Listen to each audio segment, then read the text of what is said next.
Bismillahirrahmanirrahim. Bismillahi ngawitan abdi ngaos kana ieu kitab sapinah kalawan ngalap berkah ku nyebat jenengan Allah. Sifatna Allah Ar-Rahmani anu maparinna nikmat ageng di dunia sinareng di akhirat.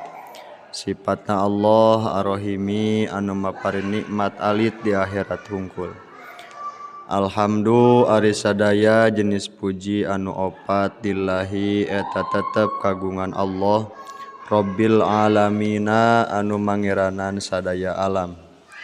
Wabihi sareng ka Allah hungkul nasta'inu nyuhunkeun pitulung abdi sadaya ala umurid dunya kana pirang-pirang urusan dunya waddini sareng agama.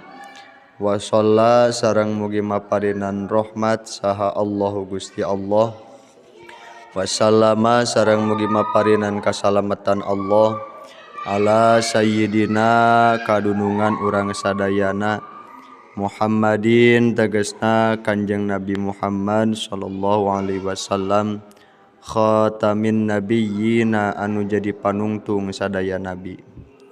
Wa alihi sareng kakulawargina Kanjeng Nabi wa sahbihi sareng ka sahabatna Kanjeng Nabi ajma'ina tegasna sadayana.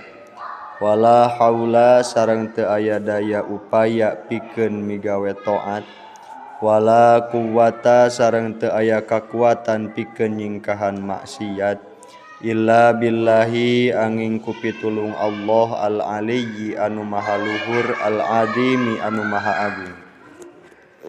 Paslun ari ieu eta hiji pasal arkanul islami ari pirang-pirang rukun Islam khamsatun eta aya 5 syahadatun tegasna yen nyaksi an kana saestuna kalakuan la ilaha teu aya deui pangeran anu mawjud anu wajib diibadahan anu hak ditaati parentah sareng laranganana illallahu angin Gusti Allah.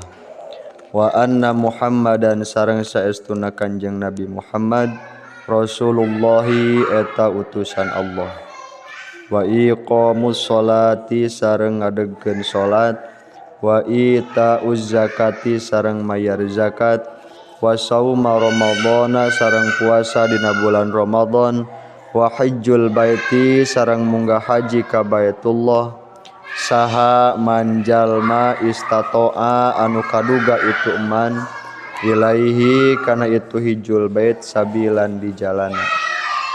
Paslun ari ieu eta hiji pasal arkanul imani ari pirang-pirang rukun iman sitatun eta aya genep antu mina tegasna yen ngimankeun anjeun billahi ka Gusti Allah wa malaikatihi sareng ka pirang-pirang malaikatna Allah wa kutubihi sareng ka pirang-pirang kitabna Allah wa rusulihi sareng ka pirang-pirang rasulna Allah wa bil yaumil akhiri sareng kana poe akhir wa bil qadari sareng kana papasten khairihi tegasna alusna itu papasten wa syarrihi sareng gorengna itu papasten minallahi ta'ala eta tetep ti Allah ta'ala. Paslun ari ieu eta hiji pasal wa makna la ilaha illallah sareng ari maknana lapad la ilaha illallah la ma'buda eta teu aya deui anu wajib diibadahan bihaqqin kalawan sanyana fil wujudi dina ayana illallahu angin Gusti Allah.